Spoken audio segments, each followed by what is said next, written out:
ஒரு பெரியவருக்கு 4 மகன்கள் இருந்தாங்க.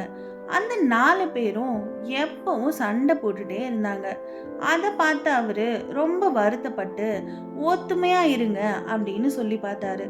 ஆனா அந்த பசங்க ஒத்துமையா இருக்க முடியாது அப்படின்னு சொல்லிட்டாங்க. ஒரு நாள் அவருக்கு ரொம்ப உடம்பு முடியாம போச்சு.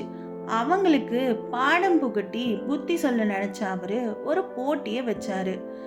4 பேரையும் ஒரு ஒரு கொம்ப எடுத்துட்டு வர சொன்னாரு. அவங்களும் எடுத்துட்டு வந்தாங்க.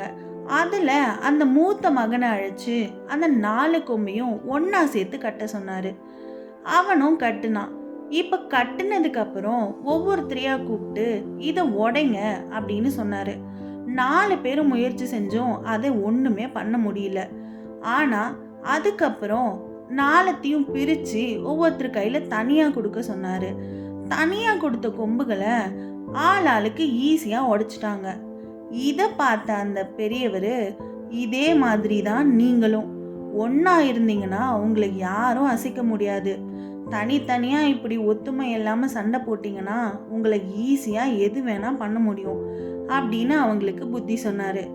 அத நல்லா தெரிஞ்சுக்கிட்ட அவங்க 4 மகன்களும் ஒற்றுமையா ஆயிட்டாங்க. அப்போத்துல இருந்து 4 பேரும் சண்டை போடாம ஒத்துமையா வாழ்ந்து சந்தோஷமா இருந்தாங்க.